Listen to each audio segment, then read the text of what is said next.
Hey guys, you gotta love technology. This is the third attempt of making this screencast this morning for you, so it is a Monday, and I do apologize. I'm trying to get everything out there as soon as I can. I think I've got it figured out, so I'm going to go with it and hope for the best. This week we are actually going to be working with PowerPoint again. I know last week I told you that I thought PowerPoint was overused, and that's why I showed you the new presentation software Prezi.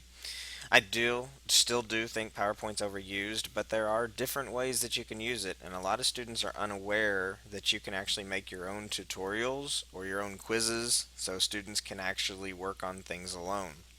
That's what we're going to do today, and that's what Chapter 6 is all about. It's about hypermedia. There are programs and software that you can buy that actually helps you create this, but there's no need to when PowerPoint actually does it for free. So I'm going to walk you through the very basic nuts and bolts of how to make your own hyperlink tutorial or quiz.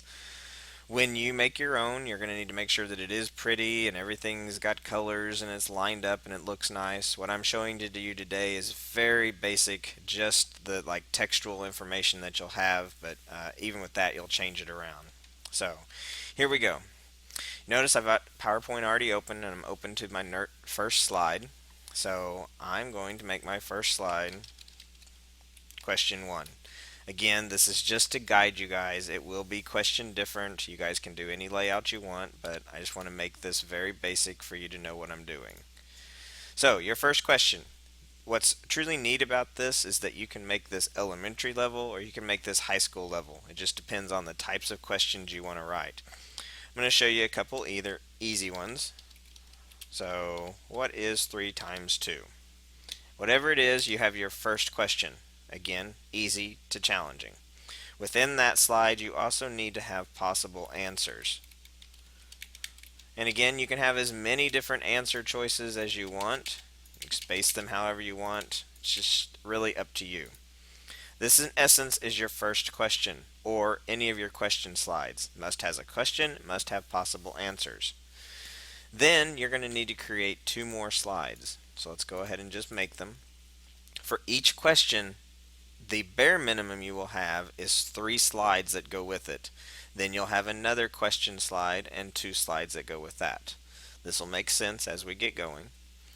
This next slide is actually going to be your correct answer slide. Again, what you need to have on here is letting them know that they got their question right. You can have praise, you can do whatever you want, let them know the answer, give them more information. It's really up to you. The next thing that you need to have is that you need to lead them from this question actually to their next question. And I've got somebody talking outside the door, and so I'm just totally kind of distracted. So, next question. Move to your third slide. This is going to be your wrong answer slide. This is letting them know they got this wrong. So, let them know they got it wrong. You could also provide additional information. Let's say that, they picked the answer, 12.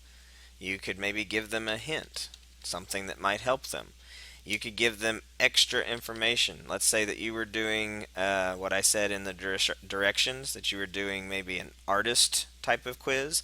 If they got something wrong, this is where you could say, hey, this was the wrong answer. However, here's some interesting facts about the person that you did choose. So it turns into a learning tool either way, whether they got things right or they got them wrong. The other element that you need to have on each wrong answer is something that leads them back.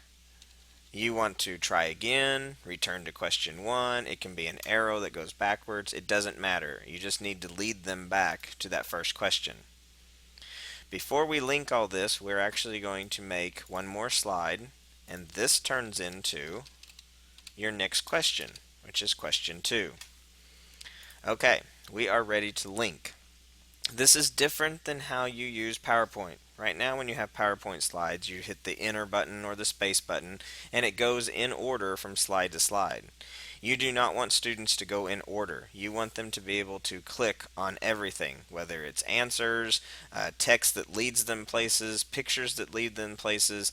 They will basically click through this entire presentation. And you might want to do that maybe on the very first intro slide to let them know this is how you will maneuver through this presentation. Let me show you how to make your links. We're on the first one with the question one. You want to highlight one of your answers. This happens to be a wrong answer, so keep that in mind. You're going to come to the top toolbar and you're going to hit Insert and you're going to choose Hyperlink. Once it opens, if it does not open in this tab where it says Place in this document, click on that because you want to be able to see question 1, correct answer, wrong answer, question 2. These are your slides. Since we know we chose a wrong answer, you're going to choose wrong answer that fits with this section. These first 3 slides all work together. Choose wrong, you'll see it right here, hit OK. Suddenly you'll see that you are linked because the color has changed and there's an underline. You need to do this for another answer. This one is also wrong, so choose wrong, hit OK.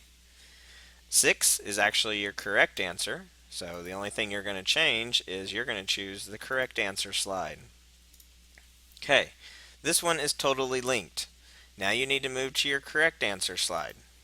The only thing that you correct on here is going to be leading them to their next question. So highlight next question, come to hyperlink, and you're going to choose whatever next question is in order. For me, it's question 2, and you hit OK.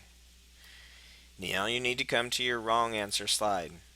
What you need to link on here is going to be the try again or return or whatever it is to get them back to the question they're working with. Come up to hyperlink. We're still within the question 1 area, so choose question 1 and hit OK. This is all linked together. Before we actually test it, I'm going to make a next set. So come down here to question 2. First thing you probably want to do is to make at minimum your 2 slides that go with it. It just makes things a little bit easier. Question 2. Question 2, I'm actually going to show you how you can use shapes or images. You can load your own images, you can use clip art, whatever it is. You can also use the tools up here that they provide. Let's say you want to do a shape question. Very easy, elementary. You want them to be able to distinguish what shapes are. So you add your shapes in. You also need to add your question. So we have to have a new text box. Which shape is the square?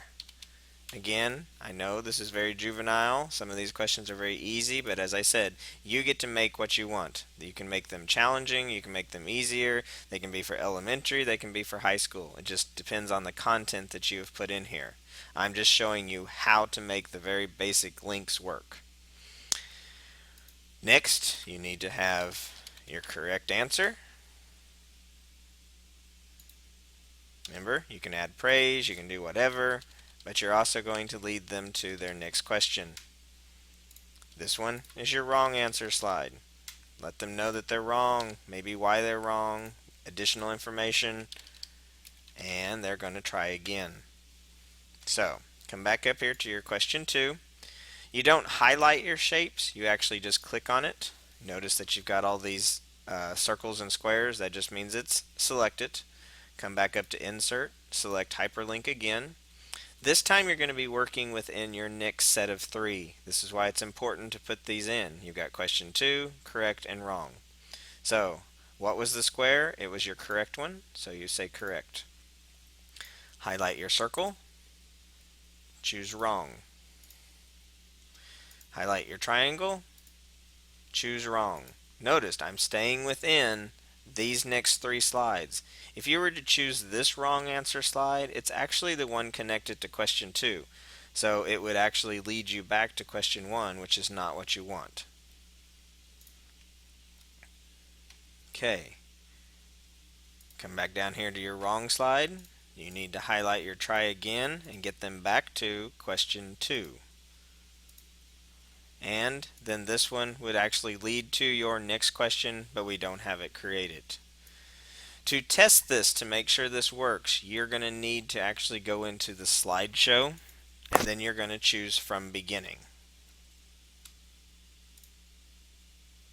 This takes you right here to this page. As I said, you don't want to hit the enter button. If you do, it's just going to go in order, and this makes no sense to the user. So from here, you want to click your answers. Let's try 9. Oh, it lets you know that it's wrong and they need to try again. Same with 12. Try again. Oh, 6, got it right. It's going to lead us to our next question. Which one's the square? Well, let's try that one. Oh, tells you you got it wrong, so you're going to try again. You go to the square, you got it right. This will continue on for as many questions that you want to create. A good habit to get into is to actually test every link. The wrong questions, the right questions, or not the questions, sorry, the wrong answers, the right answers, you try again, you returned, whatever it is, try every link before you have a student do this or you turn it into me as an assignment.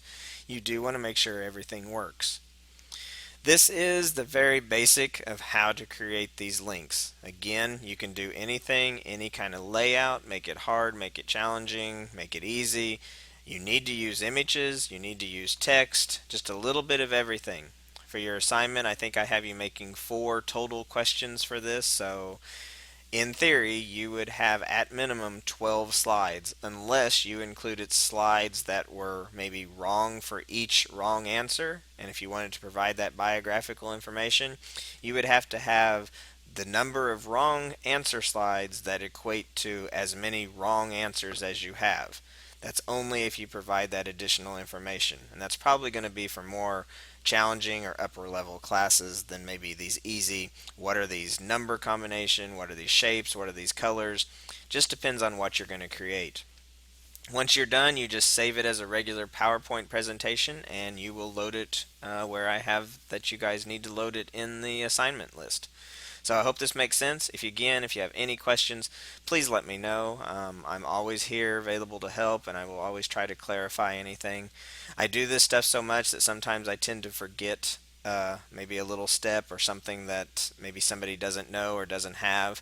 I try not to. I really try to break it down, so hopefully I did. Again, if you have any questions, let me know. Hope you guys enjoyed this and think this is pretty neat. I always look forward to what you guys make. So I'll let you guys go. Thanks.